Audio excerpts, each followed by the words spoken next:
Bom dia, bem-vindos a mais uma edição do Olha que Dois, em direto e em simultâneo na Total FM e Sagres FM, na internet em totalfm.pt e sagresfm.pt. Pode também seguir-nos na página do Olha que Dois no Facebook e ver na íntegra no site da tvalgarve.pt e meu canal, posição 666553. Agradeço ao professor Alexandre Costa, Presidente do Conselho Executivo da Associação Europeia para o Ensino da Astronomia e diretor da Escola Secundária de Lolé, por ter vindo ao Olha que Dois. Nasceu em Almada há 53 anos e reside e leciona no Conselho de Lolé. Desde muito cedo, digamos, que sentiu na pele o que a vida não é sempre fácil e que nos obriga a encontrar meios e percursos na procura de um futuro melhor, rumo à felicidade que todos desejamos, mas não controlamos. A história de vida do meu convidado daria, por certo, um romance que só ele poderá escrever. Estudou em vários estabelecimentos de ensino de norte a sul de Portugal e lecionou outros tantos. Esteve pelas terras do Canadá, foi lá que fez uma grande parte da sua vida, organizou e coordenou diversos encontros e cursos ligados à área do saber, escreveu inúmeros livros e foi coautor de muitos outros. A sua formação académica e o seu currículo indica um alto nível de cultura e um percurso que desde muito novo orientou no sentido de aprofundar os seus conhecimentos de forma a transmitir esse saber aos seus alunos. Professor Alexandre Costa, nem todos os cidadãos nascem de facto em berços de ouro. Muito bom dia.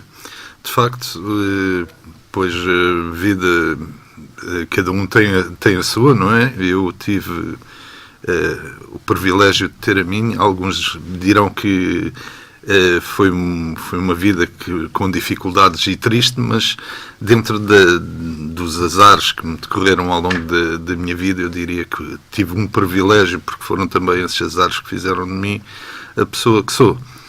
E tive uma família a minha família materna era uma família que não tinha muitas posses, em parte devido à atividade política do meu avô paterno e do meu avô materno e do meu tio-avô materno.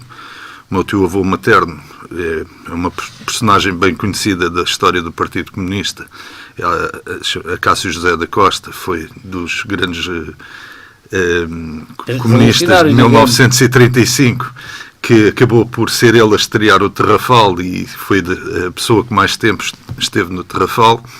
O meu avô materno também era ativista no Barreiro, tal como o meu tio-avô, e mais ligado àquilo que se chamavam os republicanos, que deram mais tarde origem ao Partido Socialista.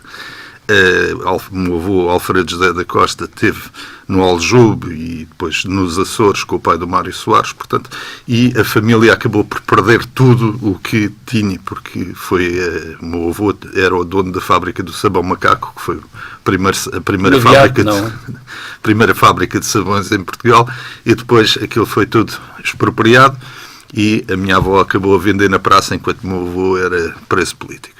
E aí a minha família, de facto, acabou por ser de origens humildes, não é? Dentro da minha gente, e os meus pais, em determinada altura, em 1965, 66, sentiram a necessidade de emigrar para o Canadá, porque obviamente a minha mãe, sendo filha do meu avô, estava controlada, tal como todos os irmãos, e portanto sentiram que seria melhor para mim um crescimento num país estrangeiro, e acabámos por emigrar para o Canadá quando eu ainda tinha só um ano e qualquer coisa, e voltámos já muito em cima do 25 de Abril para Portugal. Portanto, a minha infância e as minhas ideias de infância são do Canadá, que aliás o inglês foi a minha primeira língua, não é? Porém, os tempos de criança, depois, lá, a partir dos 10 anos, percolhe uma partida. Sim, eu por volta dos 10 anos, pronto, o 25 de Abril trouxe algumas convulsões ao nível das empresas. O meu pai nessa altura trabalhava na Sorefam e houve para ali umas convulsões. Na Venda Nova. E o meu pai acabou por um dia sair de casa, não percebemos muito bem, e acabou por ter um acidente de moto, soubemos disso passado 2 dias, e entrou em estado de coma. Mais tarde, quando ele recuperou e ia ter alta do hospital, a minha mãe ia buscá-lo ao hospital e foi atropelada por um carro em cima do passeio e faleceu. E, portanto, o meu pai, entretanto, teve uma recaída quando soube disto e portanto, eu acabei por ter que tomar conta do meu pai e acabar por ser eu o homem da casa, não é? Com quantos anos de idade tinha? Eu tinha 11 anos nessa altura. Portanto, e cabeça de casal e chefe de família. Sim, exatamente, teve que ser, pois... tinha uma tia que vivia próximo que dava uma ajuda, mas de facto foi um pouco, hoje em dia aos 11 anos olha-se para as crianças como sendo absolutamente inúteis, entre aspas, não é?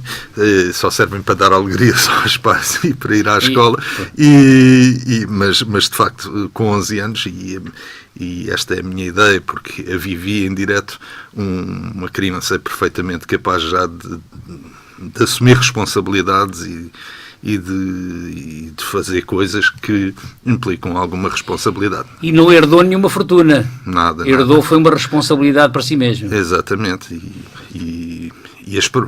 Digamos que as promessas que se fazem aos pais nessa idade, muitas vezes depois, quando os pais estão presentes, não são tão marcantes como as promessas que fiz à minha mãe, porque fiquei vinculado a elas para sempre, não é? Porque ela desapareceu e, portanto, aquilo tornou-se para mim muito vinculativo, cumprir todas as promessas que lhe tinha feito. E que promessas é que fiz? Fiz-lhe várias, que nunca me metia na droga, várias promessas que lhe fiz e que felizmente me salvaram a vida, porque na minha turma do 8º ano, por exemplo, quase todos os rapazes da turma, a Amadora nesse tempo era um dos grandes centros de droga do país, não é?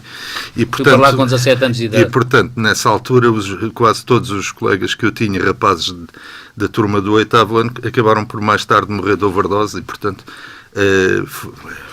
a promessa à minha mãe talvez me tenha salvo de um caminho que, de outra maneira, eventualmente teria percorrido. Não é?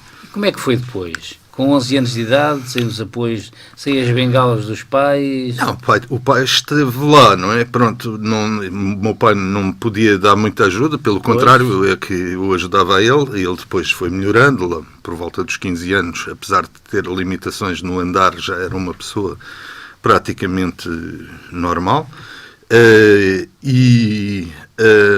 Portanto, fui crescendo, fui tentando viver, acabei por mais tarde, no 11º ano, já com 16 anos, resolver procurar uma via profissional, portanto eu não fui diretamente para a universidade, eu nessa altura tinha o 11º ano e acabei por ir para a Força Aérea Portuguesa e como oficial miliciano e estive na Força Aérea durante 3 anos.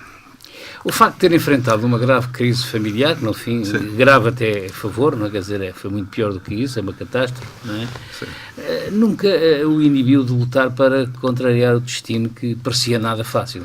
Não, quer dizer, eu fui habituado a que as pessoas, a vida nos prega partidas e a minha mãe sempre me educou nesse sentido, quer dizer, porque a própria história da família dela era uma história de altos e baixos e de lutadores e de lutar pelas coisas e, portanto, de alguma forma eu fui educado para que nada nasce...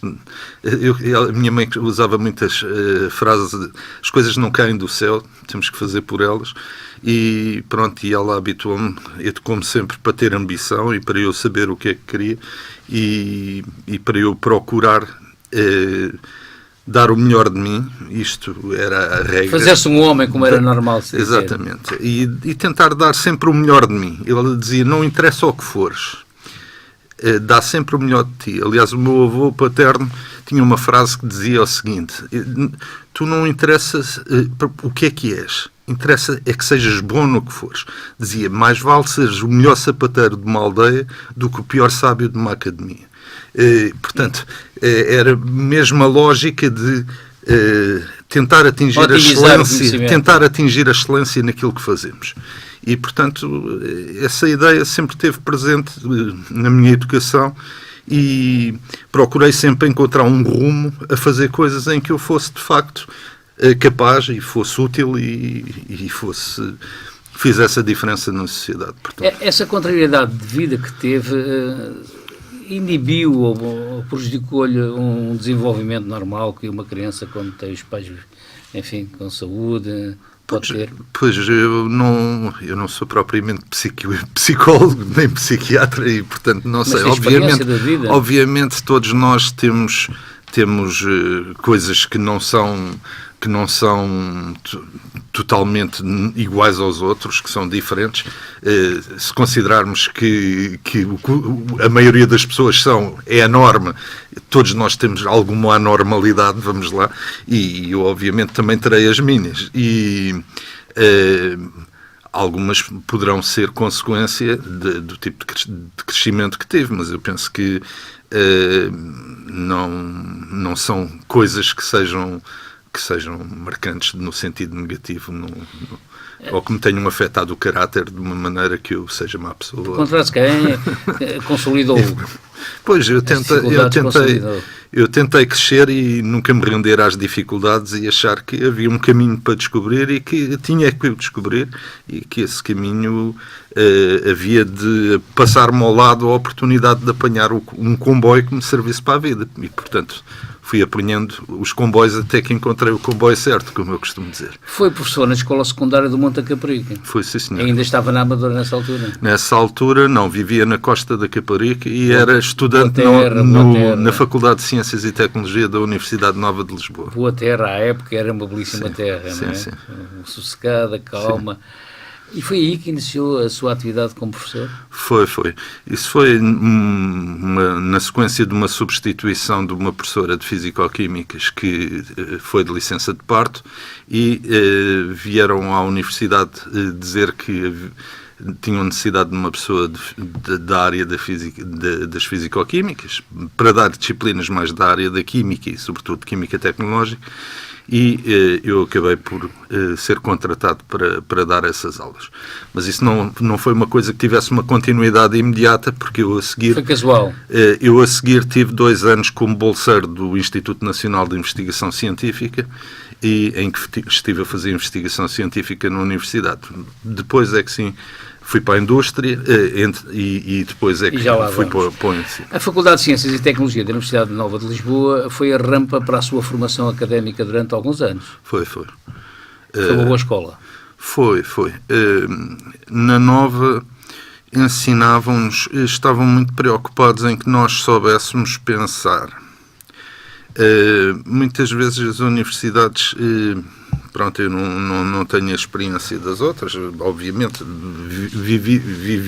vivenciei algumas mais tarde noutras áreas do saber, mas a preocupação dominante à época, e tive a sorte de apanhar a Faculdade de Ciências e Tecnologia numa fase inicial, portanto ainda era uma universidade muito recente, tinha ido buscar os professores mais jovens, aqueles que não tinham...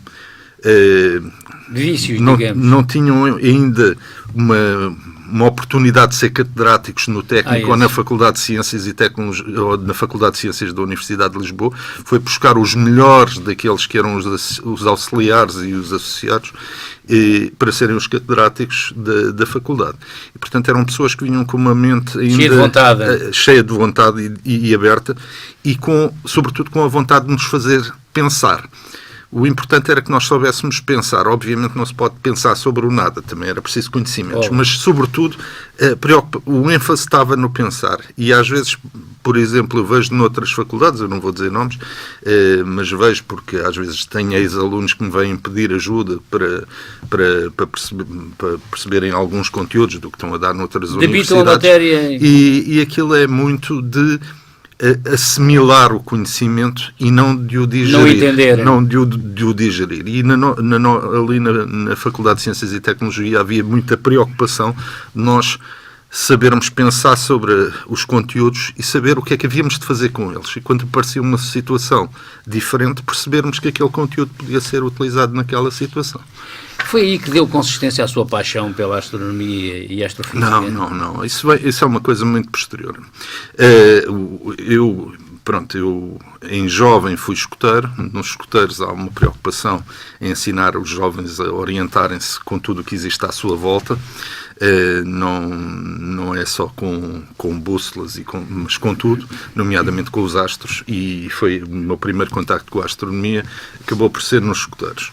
Mais tarde, quando me tornei professor, já com a ideia de que era esta a carreira que queria seguir, aí sim, em determinada altura, a astronomia entrou nos currículos da disciplina de Física e Química, que anteriormente não fazia parte desses currículos, só era um tópico universitário, e eu resolvi ir fazer uma pós-graduação mesmo em Astronomia e Astrofísica, e é nessa altura é que surge, pronto, de alguma maneira me encaixo plenamente na astronomia. Comecei a trabalhar com associações de astrónomos amadores e profissionais e mais tarde na didática da astronomia, e tenho focado nessa área. Portanto, o aprofundamento da química foi sempre o seu grande objetivo? Não. Não. Eu comecei como químico e estive na indústria como químico. Quando vim para o ensino tive que também passar a ser físico, porque a física e a química são duas áreas Física e química mais ou menos paralelas, não é? E que vão muito a par, embora em alguns momentos se distanciem uma da outra. E a astrofísica tem mais a ver com a física do que propriamente com a química. E nos últimos anos, cada vez mais, me tenho aproximado do lado da física e da astrofísica, e não estou afastado da química, mas estou menos ligado à química. Está mais apaixonado pelos astros. E pela física em geral. Foi também professor de Ciências da Natureza na Faculdade de Ciências e Tecnologia da Universidade Nova de Lisboa. De Ciências da Natureza, não. Não, de Ciências. Da Faculdade de Ciências e Tecnologia, não. Foi no Instituto Politécnico de Beja. Em Beja. Sim. E dei Ciências e dei Foi aí que teve didática da física. A bolsa de jovem investigador? Não, isso estive na faculdade, mas não dava aulas. Na Faculdade de Ciências e Tecnologia era investigador, mas não dava aulas. Portanto, tinha uma bolsa de investigação e só fazia investigação científica. Mas não dava aulas. Um pouco mais atrás, quando já falou aí, que esteve incorporado na Força Aérea Portuguesa, sim, onde obteve o curso técnico de operações e de criptografia. Foi uma experiência interessante. Foi. A Força Aérea forma homens e tem, sobretudo durante a fase da recruta e do curso de formação, mecanismos que nos obrigam a aprender a trabalhar em equipa e a não serem individualistas. Cria-se um espírito de corpo. As pessoas que fazem recrutas juntas nunca mais se esquecem umas das outras, porque aquilo cria um espírito de corpo, porque de facto parece que está toda a gente contra nós e portanto tem esse caráter formativo interessante e que foi importante. Eu, no meu caso, não me ajudou a amadurecer muito, mas ajudou muitos dos meus camaradas de armas a amadurecerem, que eram crianças quando lá entraram e saíram dali uns homens, como se costuma dizer. Isso faz parte da formação, devia fazer parte da formação dos jovens, não? Eu penso que a perca do serviço militar obrigatório de alguma forma impediu, e eu não gosto de dizer estas coisas assim, de alguns jovens que acabavam por amadurecer ali e que hoje em dia... tiravam alguns cursos? Sim, tiravam também cursos e tirava-se especialidades. Houve muita gente que foi na Força Aérea que se tornou mecânico, por exemplo, se tornou eletricista, portanto... Com altos salários. E depois vieram cá para fora exercer essas profissões, portanto, aqueles que não ficaram lá. Portanto, aquilo tinha características positivas. Obviamente, o ser militar é uma questão que tem muito a ver com a natureza das pessoas, as pessoas habituarem-se à lógica militar para fazer uma vida nela, tem muito a ver com a natureza das pessoas. Há pessoas que gostam e que fazem carreira, não é? Pois, eu vejo que teve muita coisa positiva na minha vida. Abriu-me também horizontes, que de outra maneira, porque conheci muita gente com realidades diferentes da minha e vindos das mais diversas zonas do país, desde Barcelos a Vila Real, à Guarda. Pronto, tive camaradas de armas na recruta de todas essas regiões e portanto, deu-me também uma outra visão do nosso país e uma outra forma de estar também em relação ao país. Não é? Também deu aulas em Mértola. Em Mértola, sim. Gostou? Lá está. Gosto muito de Mértola. Aliás, tenho lá uma casa. Terra bonita. É uma terra muito bonita. É uma terra de pessoas boas. Aliás, como todos os alentejanos e algarvios que eu conheço, são por norma pessoas boas. Aqui no Algarve às vezes mais carrancudos, e o alentejano também é muito carrancudo, mas depois de se abrir é um coração grande, é um homem com H grande. E no Alentejo, Mértola teve o privilégio de ter alguns historiadores que chegaram ali e se apaixonaram por aquilo, como é o caso do Cláudio Torres, e mais tarde o diretor da Biblioteca Nacional, que também foi para lá na sua reforma. E, portanto, os historiadores, de alguma forma, começaram a chamar a atenção para a importância histórica que Mértola teve em toda a implantação árabe aqui na Península Ibérica entre os séculos VIII e XII, XIII, e, portanto, Mértola é uma cidade que tem hoje uma vida cultural impressionante, apesar de ser uma terra muito pequena e objeto da desertificação dos jovens, não é? Mas atrai ali muita gente por ser diferente. Qual foi a disciplina que lecionou? Física e Química, sempre. E os alunos tiveram bom aproveitamento com o professor? Tiveram. Aliás, eu nesse ano foi o único ano em que dei ensino básico. Eu tenho dado ensino secundário toda a minha vida. Nesse ano tive turmas de 8º ano. Foi interessante porque levantou-me desafios diferentes. Num meio culturalmente desfavorável, em que as pessoas eram pobres, não é? Portanto, raras são as pessoas que têm possibilidades de mandar os filhos para a universidade, pelo menos nesse tempo era assim. E foi engraçado, porque eu nessa altura já tinha uma prática de fazer divulgação da astronomia, e uma das coisas que eu fiz questão de lhes mostrar a todos foi precisamente aquilo que se podia ver com um telescópio e essas coisas. E então fui a aldeias o mais remotas possíveis com um telescópio dentro do carro, ali por caminhos de terra batida, para ter a certeza que todos os alunos podiam ver, fazer uma observação astronómica noturna. E foi um ano muito engraçado, diferente de todos os outros, porque de facto andei um bocadinho numa romaria ali para que todos eles pudessem pelo menos uma vez fazer uma observação dos astros. Foi uma terra onde vivia só um miúdo com um monte, como se diz, não? Lá, onde vivia só um miúdo com os seus dois avós, e não havia nada mais próximo no quilómetro mais próximo. Como é que ele terá ficado? Não é? Sim, até os avós. E o avô, então os avós foram também. O avô às tantas perguntou-me assim: então e agora quando é que muda a fotografia? No telescópio. E portanto foi engraçadíssimo. Coordenou algumas atividades ligadas à astronomia durante o verão, quer no Algarve, quer no Alentejo. Sim. Portanto, o Ciência Viva, a Agência Ciência Viva, que foi criada pelo professor Mariano Gago, o saudoso professor Mariano Gago, que foi a pessoa mais relevante na história da investigação científica em Portugal e da comunicação em ciência, e tudo o que é ciência em Portugal.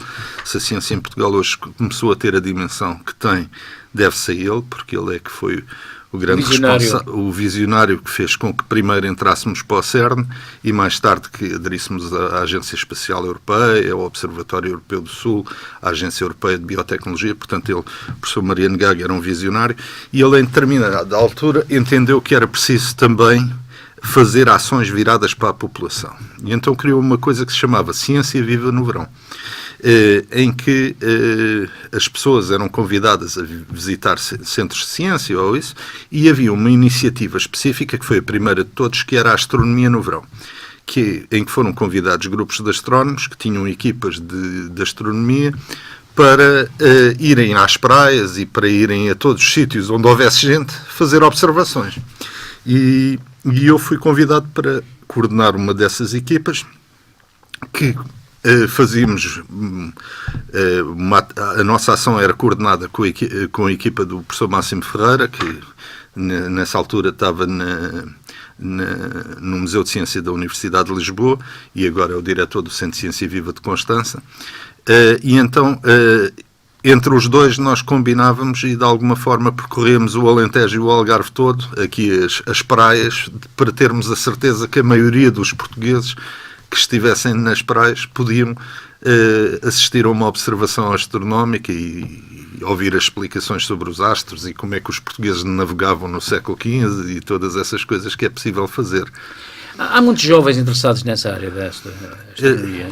Existem alguns jovens.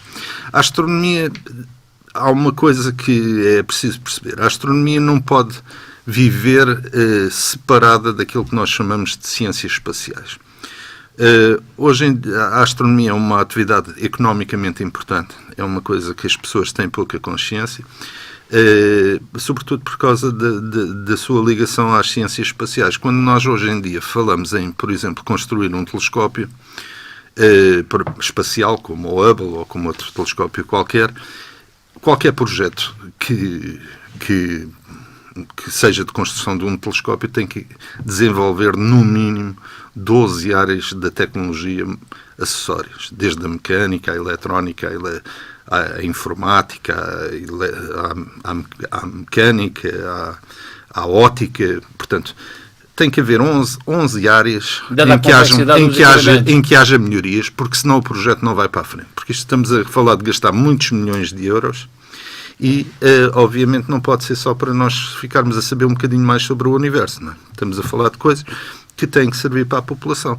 Quando se mandou o homem à Lua, toda a gente dizia assim, então, mas temos tanta coisa cá para fazer em baixo e vamos mandar um homem à Lua, para que é que isto serve? As pessoas não têm noção, por exemplo, que o homem ter ido para o espaço, por exemplo, permitiu que hoje haja termómetros digitais, de sensor, que haja sensores cardíacos, que haja, por exemplo, os óculos dos ciclistas de hoje em dia foram feitos a partir da investigação que se fez para os capacetes espaciais. As ferramentas sem fios apareceram por necessidade de ter no espaço uma ferramenta que não precisasse ser ligada à eletricidade.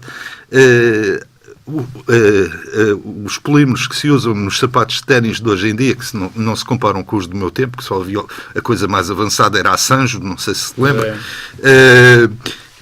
Portanto, tudo isso hoje em dia é resultado do desenvolvimento de tecnologia espacial. Umas arrastaram as outras.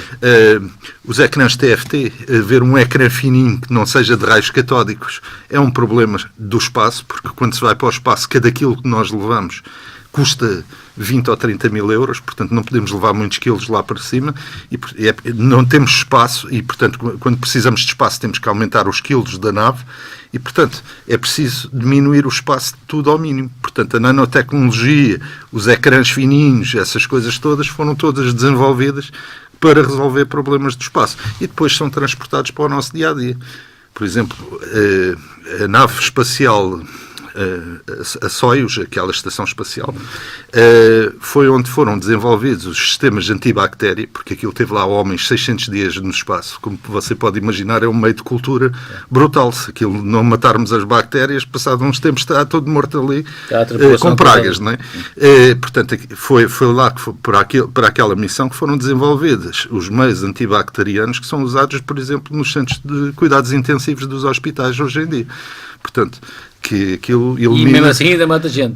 E nos centros de cuidados intensivos não devia morrer gente por infecções bacterianas.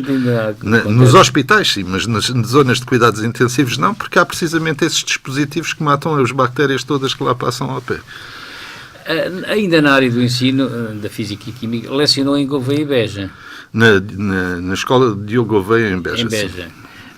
que é o antigo Liceu de Beja, sim. Isso através da Agência Nacional de Educação e Informação Não, isso foi lá, enquanto era professor lá, fui colaborador da ANEFA como consultor da Agência Nacional de Educação e Informação de Adultos. Em simultâneo. Portanto, foi um trabalho em regime de acumulação. Em Beja teve 2 anos no Politécnico. Tive no Politécnico, sim. Que objetivos é que tinha na altura para esta formação?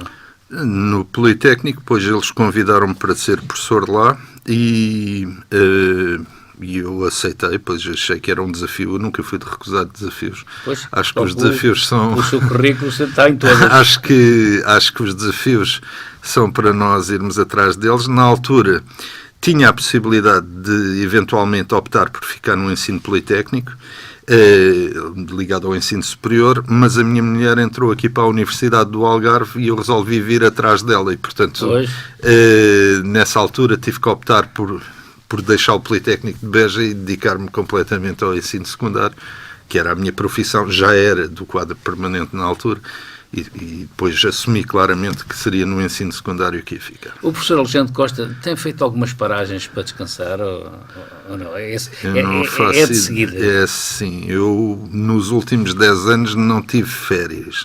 Pois? Se perguntar aos meus colaboradores lá da escola, eu não tenho um dia de férias. Apesar de fazer questão de religiosamente aqueles 11 dias que são por lei obrigatórios, faço questão de me descontarem o subsídio de refeição, apesar de eu ir trabalhar. Mas de resto não tenho tido férias nos últimos anos. Pelo que me parece, o professor não tem tempo mesmo para se coçar.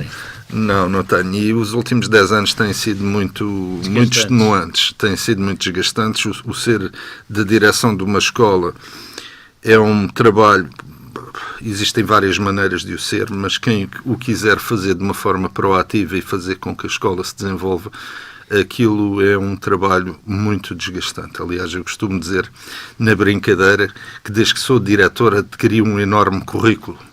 O meu currículo, desde que sou diretor, passei a ter mais 50 quilos, 3 tromboses, uma embolia pulmonar, um princípio do infarto, manca postiça. Faz coleção também disso? Tem que ter cuidado. E a tensão sempre muito alta. Ultimamente tenho tido tensões de 20 e tal. Portanto... professor, o que foi a razão, o que foi a questão que levou a que eu tivesse agora recentemente pedido a cessação do meu mandato, não é? Professor, desculpa essa expressão, já era tempo de juízo. Pois, e está na hora, não é? Pois, está na hora. Que sim, com esse currículo todo aí adjacente, acho que já podia ter mudado de linha, não é? Sim. Integrou a primeira comissão organizadora da primeira edição, aliás, das Olimpíadas de Astronomia. Sim, foi cá no Algarve. A final foi cá no Algarve. Correu muito bem. E na altura isso era um desafio grande. Eu faço parte da organização das Olimpíadas de Astronomia desde sempre. Eu tentei mobilizar a Sociedade Portuguesa de Astronomia para criar umas Olimpíadas no ensino secundário para alguns jovens, e que são bastantes, que gostam em particular dessa área e que não têm outro momento de estar com gente que tenha o mesmo tipo de gosto que eles. A final nacional é sempre um momento alto. Ainda este fim de semana que passou foi em Évora e eu estive mais uma vez no júri. A primeira edição foi cá no Algarve, porque a sociedade dizia: nós não conseguimos organizar a final e não sei o quê, porque tem uma logística muito pesada. E eu estava na altura a fazer o Centro de Ciência Viva do Algarve, aqui em Faro, e eu disse: então nós lá embaixo no Centro de Ciência Viva vamos organizar a final nacional, tratamos das restantes fases da competição com as universidades e depois a final fazemos lá, os miúdos ficam lá a dormir, vamos visitar a ilha deserta e almoçamos lá e depois fazemos um programa cultural associado à final, que é sempre assim que são as finais nacionais. Isso dá-lhe gozo. E dá-me gozo, sobretudo, ver os miúdos a pensar e a fazerem coisas que são já muito difíceis. E é interessante que o grau de maturidade dos estudantes portugueses, desde essa primeira edição até à edição atual, Hoje em dia os alunos fazem problemas na final nacional que são problemas que em 2005, quando iniciámos, eram absolutamente impensáveis. E de facto estamos a atingir um grau de maturação em todas as Olimpíadas que é de nível mundial. Aliás, começamos a ganhar medalhas nas Olimpíadas Internacionais em quase todas as modalidades. Na matemática está mais generalizado, porque a Universidade de Coimbra tem tido aí um papel notável na preparação dos jovens para as Olimpíadas Internacionais, que começam a prepará-los desde o 7º ano unificado, portanto desde os 13 anos e até ao superior, mas nas outras modalidades também, a física e a astronomia, também começamos na física já com alguns bons resultados, e na astronomia começamos a ter menções honrosas e também bons resultados. E não se ficou por aí quando participa na comissão organizadora do primeiro encontro regional de professores de física também? Também. E depois isso... Deu frutos?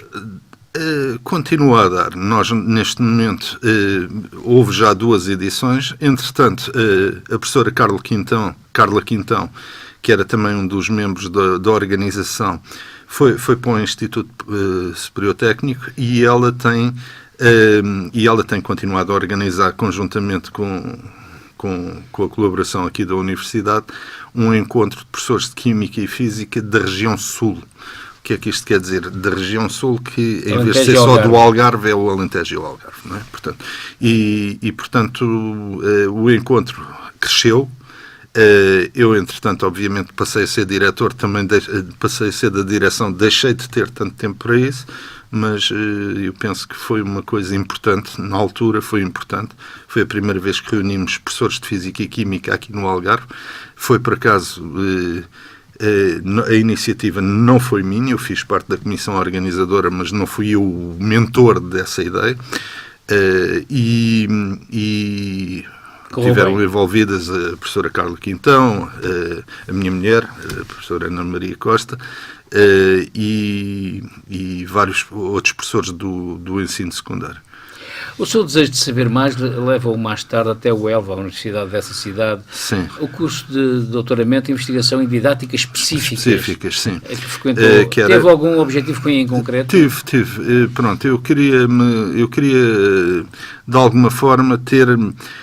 aquele curso tinha lá uma pessoa muito boa numa área que na altura não era uma área em que cá em Portugal tivéssemos muitos especialistas. Tínhamos um em Évora, que era o professor Neto, que infelizmente falecido há pouco tempo, mas não havia muita literatura nem muita prática daquela área que era a resolução de problemas. E eu entendi, em Huelva havia uma pessoa muito boa, e eu entendi que ia fazer o doutoramento um pouco para perceber melhor que tipo de abordagens é que se podia fazer nessa área. Hoje em dia, obviamente, as ciências da educação já evoluíram muitíssimo, e portanto existem uma série de outras áreas em novas abordagens, nomeadamente as aulas invertidas, uma série de novas abordagens que de alguma forma complementam a resolução de problemas, mas eu na altura entendi que era uma área importante em que me interessava investir e para aprender mais, e portanto fui para lá.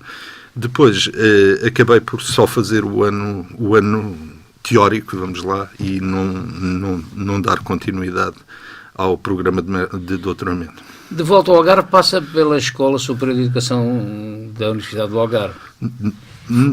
Sim, fiz lá um curso de valorização técnica orientada. Sim, em administração escolar.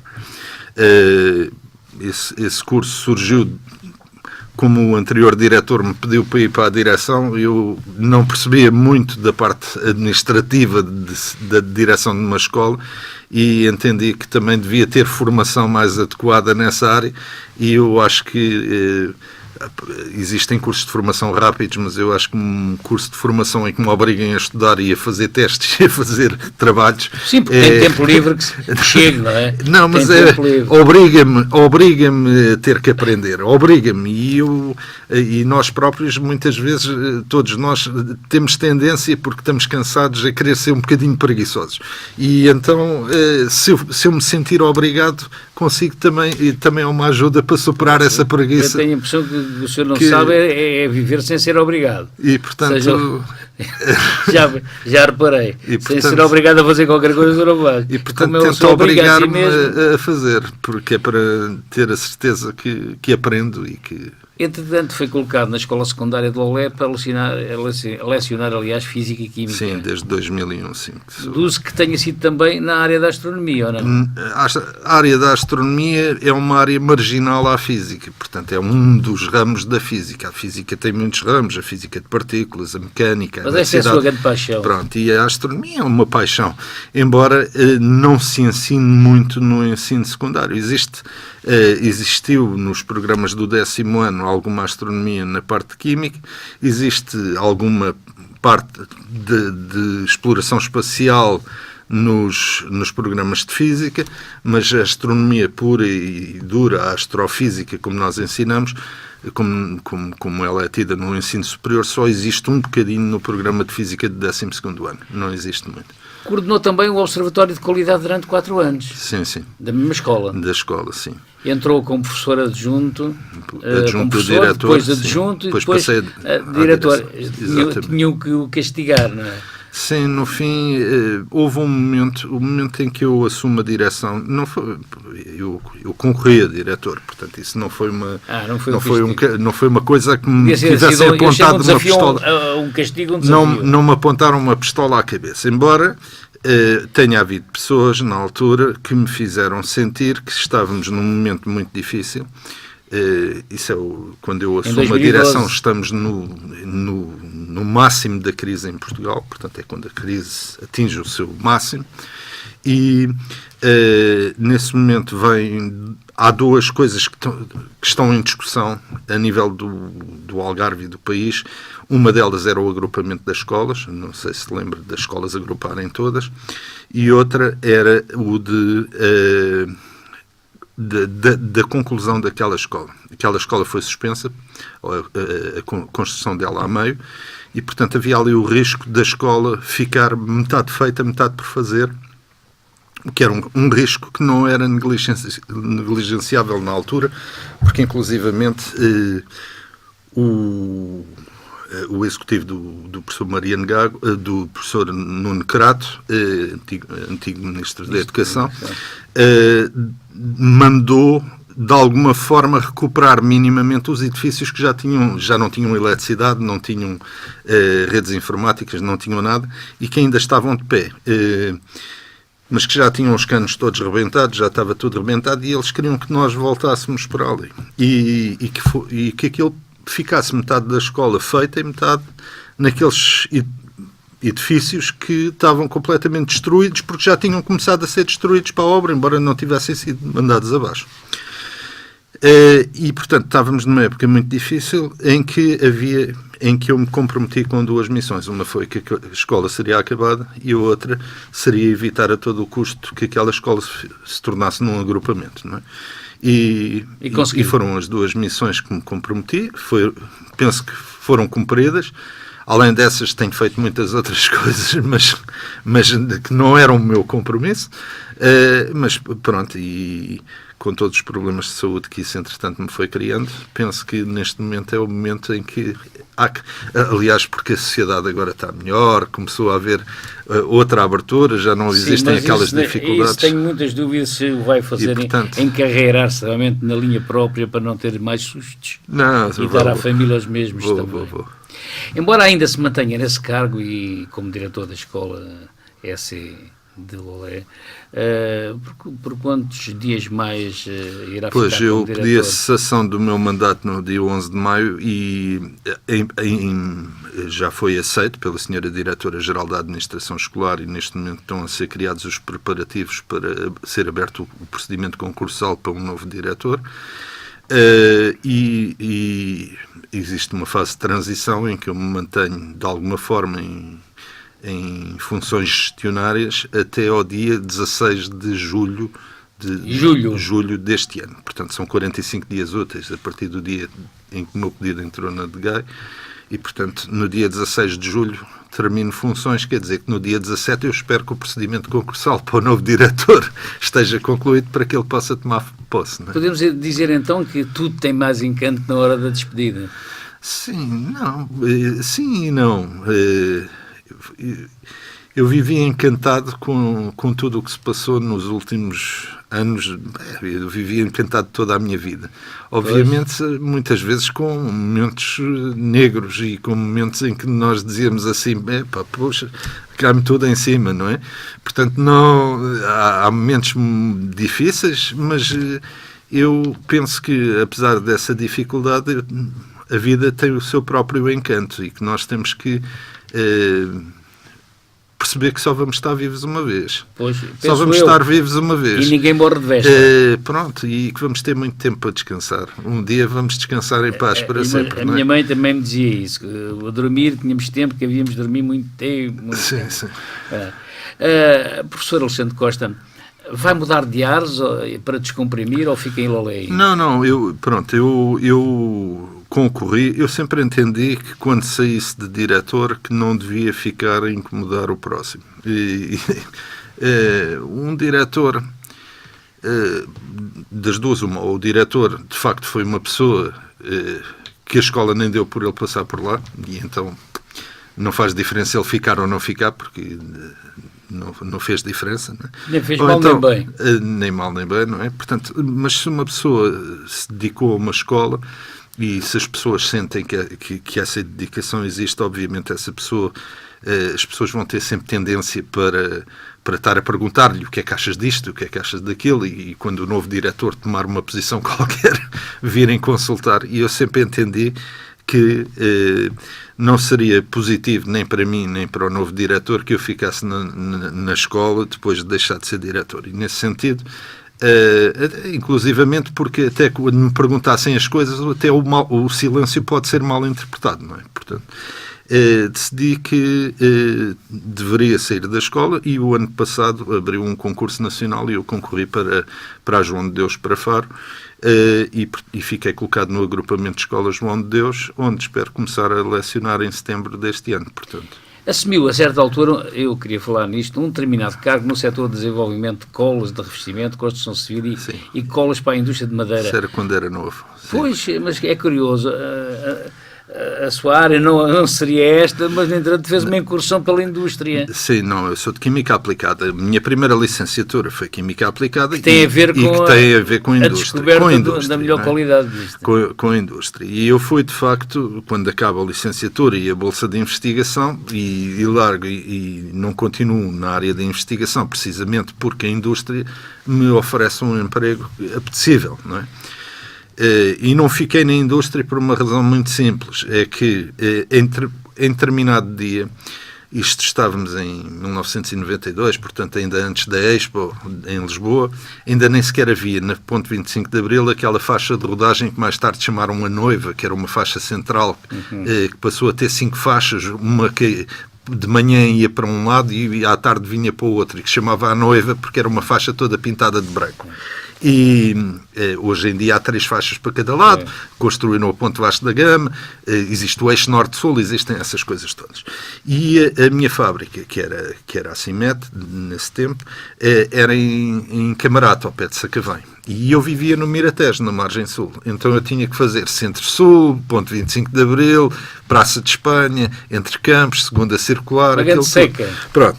E houve um dia que houve uma série de acidentes e eu demorei quase 8 horas a chegar ao emprego. E depois, à tarde, na volta, demorei quase 4 horas e meia a chegar a casa. E eu nesse dia disse assim, chega, estou farto de Lisboa, vou-me embora daqui.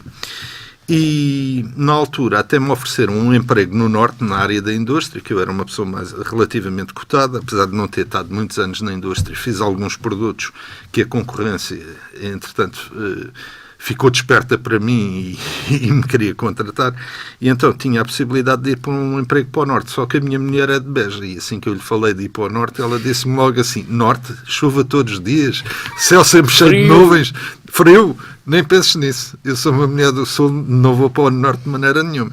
E então, pronto, andámos à procura de coisas e em boa hora descobri o ensino e acabei por entrar na altura para o Liceu de Beja, em 1993, e viemos para Sul e temos vindo a vir sempre cada vez mais para Sul. Eu acredito que acabaremos no Equador, portanto... A formação tem sido uma constante, aliás, foi uma constante na sua vida. É sempre. Seria capaz de viver sem a azáfama do dia-a-dia de docente, escritor, coordenador de tantas outras atividades? Eu penso que... Promete a si mesmo que sim. Não, é assim. Eu penso que nós devemos trabalhar. Eu não vejo o trabalho como uma coisa negativa. Acho que o trabalho é uma coisa que dignifica o ser humano. O ócio também é importante e isso que é uma coisa, tem menos. É uma coisa que eu nos últimos anos não tenho tido. O ócio é importante até não é esquecer-me, não tenho tido a oportunidade de ter, por várias razões.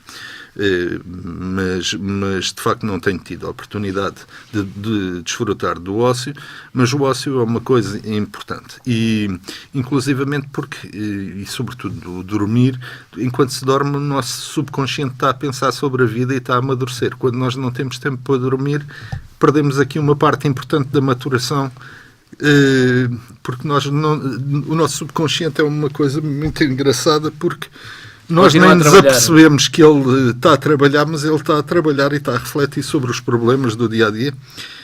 Quem é professor de Física e de Matemática, ou já foi aluno de Física e Matemática, passou muitas vezes por problemas em que diz assim, não consigo resolver isto. E depois vai pelo teste ou pela prova abaixo, e depois chega a um outro exercício e de repente diz assim, aquilo fez-se lá em cima, fazia-se assim. Porquê? Porque o cérebro continua a pensar a parte do cérebro que nós não estamos a utilizar continua a pensar no exercício lá de cima. E, portanto, o ócio, o dormir, são momentos importantes para nós amadurecermos. Uma parte dorme e a outra está para nós amadurecermos todas as vivências que temos tido. E eu penso que isso é muito importante. A Associação Europeia para o Ensino da Astronomia, do qual é Presidente do Conselho Executivo Sim. desde 2013, é outra das suas paixões. Sim, a Associação Europeia para o Ensino da Astronomia é um organismo que nasceu por ação do Observatório Europeu do Sul, que é a Agência Europeia dos Grandes Telescópios no Chile, da qual Portugal eu costumo dizer que os portugueses temos a mania que não temos nada, mas nós somos os donos dos maiores telescópios do mundo e do telescópio espacial Hubble e dessas coisas todas. Somos donos numa pequena fração, mas somos donos daquilo. Portanto, aquilo também é nosso. E o Observatório Europeu do Sul, em determinada altura, sentiu que eles eram um organismo de investigação e que era preciso ter um organismo de alguma forma afiliado deles que fosse dedicado à educação. E criou a Associação Europeia para o Ensino da Astronomia. Eu estive ligado à associação praticamente desde a gênese, não exatamente da gênese, mas alguns meses depois, e fiquei sempre ligado a um grupo de trabalho, que era o grupo de trabalho número 3, que fazia as escolas de verão para professores. E mais tarde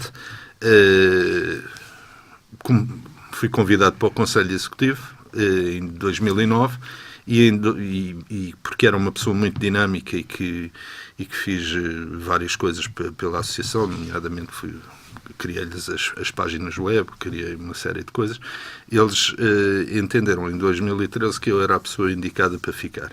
Entretanto, fiquei e já fizemos cá, continuámos a fazer as nossas escolas de verão, fizemos em 2016 cá uma em Lolé e em 2016 voltei a ser reconduzido e, portanto... E por lá continua? Continuo como presidente, sim. Vamos agora acelerar um pouco, estamos quase no final do nosso programa.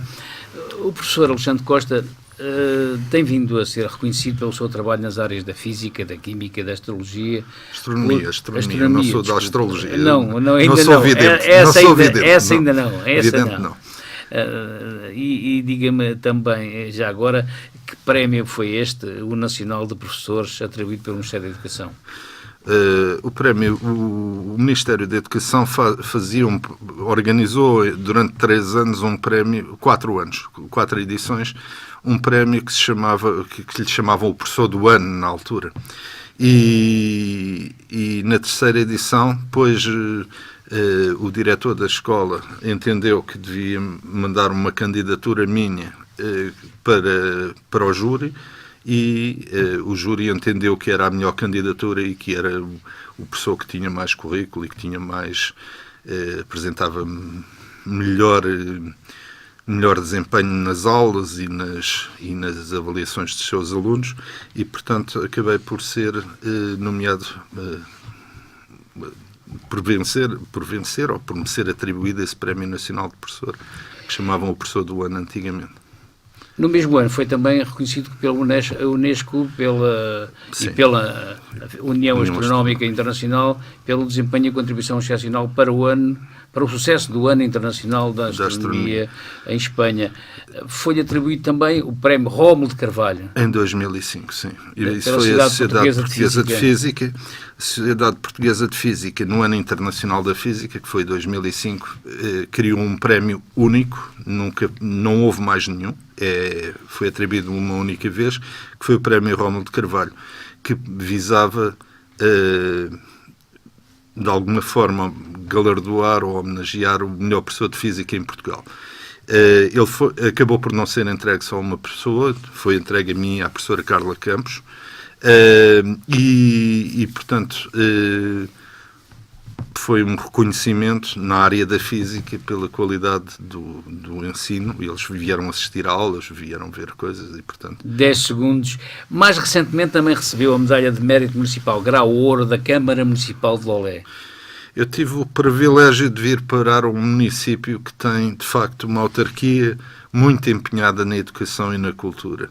E eu tenho contribuído com a minha parte e tenho dado sempre o meu melhor, mas tenho tido muita sorte com o município, e em particular com os executivos do município, estes últimos 2, que têm sido extraordinários no apoio que têm dado à escola e em tudo, e que de alguma forma, talvez por causa do apoio que me têm dado, eu tenha brilhado para eles também, mas eu de facto é com alguma humildade que recebi o prémio, porque de facto enche-me de orgulho, evidentemente, mas não sei se deveria ser eu a pessoa a quem o atribuir. Se o atribuir é porque foi justo. Chegamos assim ao final do Olha que 2 de hoje. Agradeço ao professor Alexandre Costa, vice-presidente do Conselho Executivo da Associação Europeia para o Ensino da Astronomia e diretor da Escola Secundária de Lolé, por ter estado nos nossos estúdios. Esta entrevista ficará em permanência na página do Olha que 2 no Facebook. Pode também vê-la no site da TV Algarve e no meu canal na posição 666-553. Na direção técnica esteve o João Pinto. Na emissão de áudio, Carlos Cabral, sonoplastia e Emílio Jorge. Voltamos para a semana, no mesmo dia, à mesma hora, com a presença de Carlos Carmo, vereador da Câmara Municipal de Lolé, responsável pelo pluro dos eventos, Telmo Pinto, presidente da Junta de Freguesia de Quarteira, e Ezequiel Tomás, presidente da APROMAR, Associação Promotora das Marchas Populares de Quarteira, que vêm falar sobre as tradicionais marchas dos Santos Populares desta cidade, que desfilarão nos dias 12, 23 e 28 deste mês, na Avenida Infante Sagres, aliás, do mês que vem, no mês de junho, na Avenida Infante Sagres, para si, que nos deu o prazer da sua companhia. Muito obrigado pela sua atenção, foi um prazer estar consigo. Continuação de um ótimo dia e faça o favor de ser feliz. Até para a semana, se Deus quiser.